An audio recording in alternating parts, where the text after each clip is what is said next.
আসসালামু আলাইকুম ওয়া রাহমাতুল্লাহি ওয়া বারাকাতুহু।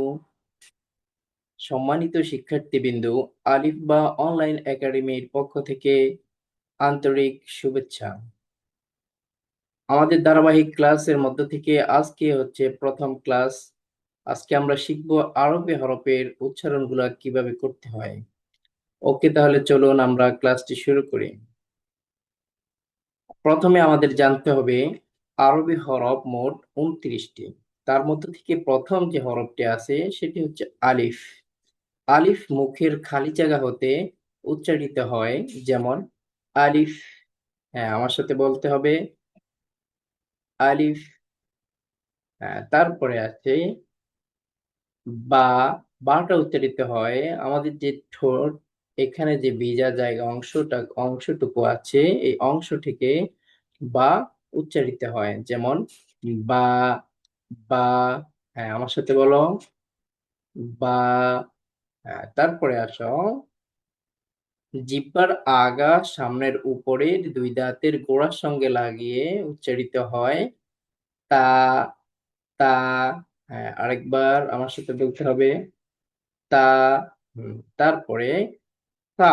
সাটা উচ্চারিত হয় যে সামনের যে দাঁত আছে, দাঁতের আগার সঙ্গে জিহ্বাটা লাগিয়ে সা। সা। আমার সাথে বলো সা। তারপরে জিম।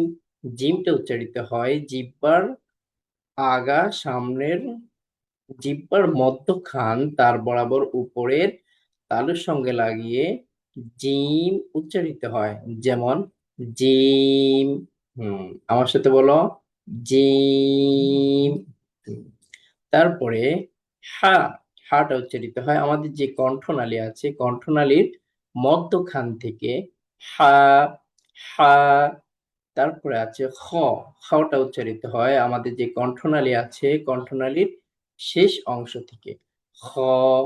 খ। তারপরে আছে দাল। দালটা উচ্চারিত হয় জিহ্বার আগা সামনের উপরে দুই দাঁতের গোড়ার সঙ্গে লাগিয়ে দাল। হ্যাঁ, আমার সাথে বলো দাল। তারপরে জাল। জিহ্বার আগা সামনের উপরে দাঁতের আগার সঙ্গে লাগিয়ে জাল। জাল। তারপরে জিহ্বার আগার পিঠ তার বরাবর উপরে তালের সঙ্গে লাগিয়ে উচ্চারিত হয় র। হ্যাঁ, আমার সাথে বলো র। ওকে, তারপরে আমরা নেক্সট পেজে চলে যাই। জিহ্বার আগা সামনের নিচের দুই দাঁতের পেটের সঙ্গে লাগিয়ে উচ্চারিত হয় যা। তার সঙ্গে একটু কড়কড় আওয়াজ হবে যা। হ্যাঁ, আমার সাথে বলো যা। তারপর হচ্ছে জিহ্বার আগা সামনের নিচের দুই দাঁতের পেট ও আগার সঙ্গে লাগিয়ে উচ্চারিত হয় সিন। হ্যাঁ, আমার সাথে বলো সিন। সিন। তারপরে জিহ্বার মধ্যখান তার বরাবর উপরের তালুর সঙ্গে লাগিয়ে উচ্চারিত হয় শিন। শিন। আমার সাথে বলো শিন। তারপরে হচ্ছে জিহ্বার আগা সামনের নিচের দুই দাঁতের পেট ও আগার সঙ্গে লাগিয়ে উচ্চারিত হয় সদে। সদে। আবার বলো আমার সাথে সদে। তারপর হচ্ছে দদ। জিহ্বার গোড়ার কিনারার উপরের মাড়ির দাঁতের গোড়ার সঙ্গে লাগিয়ে উচ্চারিত হয় বদে। বদে। তারপরে হচ্ছে ত। জিহ্বার আগা সামনের উপরে দুই দাঁতের গোড়ার সঙ্গে লাগিয়ে উচ্চারিত হয় প। প। হ্যাঁ, আমার সাথে বলো প। তারপর হচ্ছে জ। জিহ্বার আগা সামনের উপরের দুই দাঁতের আগার সঙ্গে লাগিয়ে উচ্চারিত হয় জ। জ। হ্যাঁ, আমার সাথে বলো জ। তারপর হচ্ছে কণ্ঠনালীর মধ্যখান হইতে উচ্চারিত হয় আইন। আইন। তারপর হচ্ছে কণ্ঠনালীর শেষ হইতে উচ্চারিত হয় অইন। অইন। তারপর হচ্ছে ফা। ফাটা হচ্ছে নিচের ঠোঁটের পেট সামনের উপরে দুই দাঁতের আগার সঙ্গে লাগিয়ে উচ্চারিত হয় ফা, অর্থাৎ এই যে যে দাঁতটা আছে এখানে লাগবে ফা। হ্যাঁ, আমার সাথে বলো ফা, ফা। ওকে, তারপরে আসো।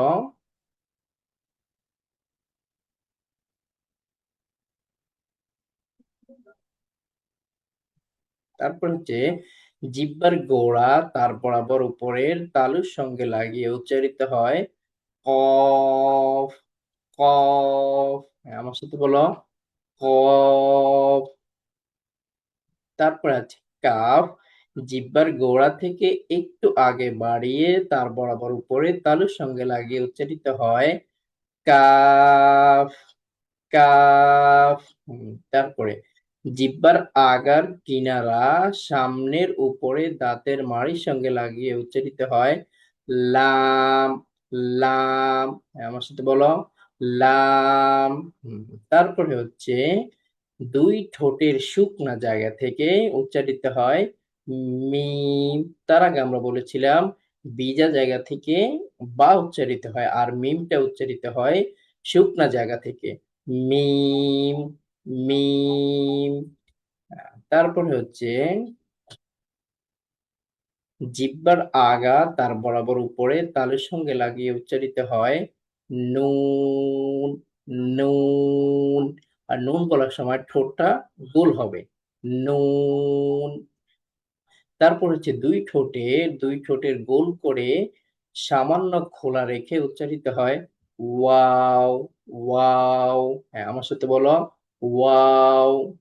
তারপরে হচ্ছে কণ্ঠনালীর শুরু হইতে উচ্চারিত হয় হা, আর তার সাথে মুখে দিয়ে একটু বাতাস বের হবে, তাহলে উচ্চারণটা সঠিক হয়ে যাবে হা, হা। তারপরে হচ্ছে কণ্ঠনালীর শুরু হইতে উচ্চারিত হয় হামজা। হ্যাঁ, আমার সাথে বলো হামজা। তারপরে হচ্ছে জিহ্বার মধ্যখান তার বরাবর উপরে তালুর সঙ্গে লাগিয়ে উচ্চারিত হয় ইয়া, ইয়া। হ্যাঁ, আমার সাথে বলো ইয়া। ওকে, ভেরি গুড, থ্যাংক ইউ আমাদের সাথে থাকার জন্য।